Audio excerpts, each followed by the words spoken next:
Relationships are often one of the most rewarding experiences in life, but they can also be some of the most challenging.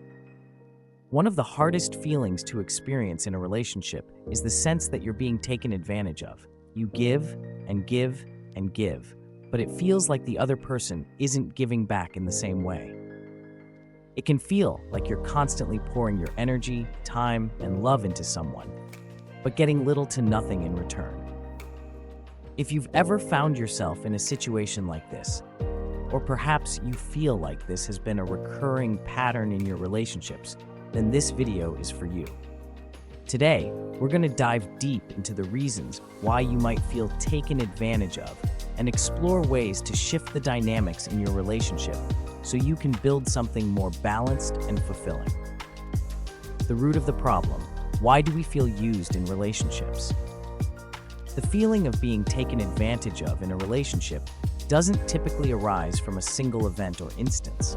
It's often the result of an accumulation of experiences over time. You might start out in a relationship feeling excited and hopeful, but as time passes, you begin to notice that you're always the one giving. You're the one making the plans, initiating the conversations, picking up the pieces when things go wrong, and constantly sacrificing your own needs for the sake of the relationship. Meanwhile, your partner seems distant, unresponsive, or indifferent to your needs.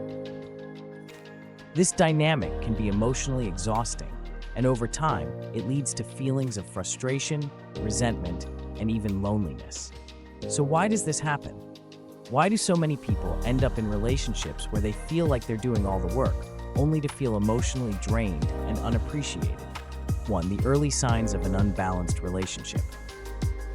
When you first enter a relationship, everything seems amazing. There's excitement, chemistry, and a sense of connection. But as the relationship progresses, you start to notice subtle imbalances. Perhaps you're always the one organizing dates, taking the initiative to communicate, or making sacrifices for your partner's happiness. You might even be doing things for them that they wouldn't do for you. At first, you might brush these things off, thinking that it's just part of being in a relationship. But over time, these little imbalances start to add up. You begin to feel like your needs are being ignored or dismissed, and it's only then that the frustration begins to set in. You're giving more than you're receiving, and the more you give, the more your partner seems to take, without ever really reciprocating. 2. The fear of asking for more. One of the biggest reasons people don't express their needs in relationships is the fear that doing so will result in rejection or conflict. You might fear that if you ask for too much, whether it's more attention, affection, or even respect, the relationship will end. You might even worry that your partner will become annoyed or angry for demanding more from them. This fear often comes from a deeper insecurity, the belief that your needs are not as important as your partner's, or that your partner might leave if you ask for too much. As a result, you may choose to silently endure the imbalance rather than speak up for what you need. But here's the problem: this silence breeds resentment. The more you suppress your frustrations and allow your needs to go unmet, the more you start to feel like you're not truly valued in the relationship. This leads to feelings of being used, because you're giving and not receiving anything in return. Solutions. How can you change this situation? 1. Understanding your value and getting connected to it. Before you can ask for more in a relationship, you first need to fully understand and appreciate the value that you bring. The way you see your own worth is key to how others see you. When you're clear about what you contribute to a relationship, whether it's emotional support, empathy, understanding, or loyalty, you begin to realize that you deserve to be treated with the same respect and care that you give. Take a moment to think about what you bring to a relationship. Are you the type of person who listens without judgment? Do you offer unconditional support, care, and kindness? Are you emotionally available? Or are you the one who always makes an effort to connect, even when things get tough? Don't just think about these qualities as a checklist, but really connect with them emotionally. Feel the impact of these qualities on the other person. By doing so, you're not only affirming your value to yourself, but also strengthening your sense of self-worth. When you recognize that you're offering something truly valuable, it becomes easier to ask for that same level of care and attention in return. By connecting to your value, you also become more confident in your ability to advocate for yourself. You stop seeing yourself as just one of many options in your partner's life and start recognizing that the love and energy you bring are unique and irreplaceable. You start to believe that if your partner can't give you the same in return, it's okay to walk away and find someone who can. 2. Learning how to ask for what you need. Once you've connected with your value, it's time to learn how to ask for what you need in a relationship. So often, we feel guilty for asking our partner to meet our needs.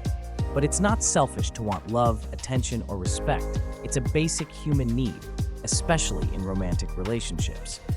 The key here is learning how to ask for more in a way that is clear, direct, and free from guilt. Many people struggle with this because they fear sounding demanding or ungrateful. But when you ask for what you need, you're not only standing up for yourself, but also creating the opportunity for your partner to meet those needs. The goal is not to be aggressive or forceful, but to express your desires with confidence and clarity. A good starting point is to be honest about your feelings. If you're feeling neglected or unappreciated, express that in a non-confrontational way. For example, instead of saying, "You never do anything for me," try saying, "I've been feeling like I'm the one putting in all the effort lately, and I'd really appreciate it if you could do more to show me that you care." This approach opens up a conversation without creating defensiveness or animosity. Number 3, building confidence to walk away if necessary. One of the hardest things to do when you're in an imbalanced relationship is to have the courage to walk away if things don't improve. The fear of being alone, of losing the person you care about, or of failing in the relationship can be overwhelming. But here's the harsh reality. When you stay in a relationship where your needs aren't being met, you're not only wasting your time, you're also depriving yourself of the love and respect you deserve. When you know your worth, and when you understand that you have the right to be treated with respect, walking away becomes a much easier option. Walking away doesn't mean you're giving up on love. It means you're giving yourself the opportunity to find a relationship that is more aligned with your needs and values. It's a sign of self-respect, not weakness. Number 4, recognizing the value of what you give and how to make it known. Your value doesn't just come from what you're able to give. It also comes from how much you believe in the value of your own giving. Too often, people get stuck in the mindset that their worth is based on how much they give without asking for anything in return. While generosity is a wonderful trait, it can lead to burnout and resentment if it's not reciprocated. The key to shifting this dynamic is to start placing a value on what you give. When you understand that your love, care, and emotional investment have intrinsic worth, you'll no longer feel ashamed of asking for the same in return. One of the best ways to make your value known is by setting boundaries. When you let others know that your time and energy are valuable, they'll begin to treat them as such. People don't appreciate what is freely given without any effort, but when you set clear expectations and standards, they'll be more inclined to meet them. Conclusion: putting yourself first in relationships. At the end of the day, relationships should be a two-way street. If you're constantly giving and never receiving, you're not in a healthy relationship. A relationship where one person gives everything and the other takes everything is fundamentally broken, even if it's hard to admit that. The first step to fixing this is recognizing that you are worthy of love, respect, and care.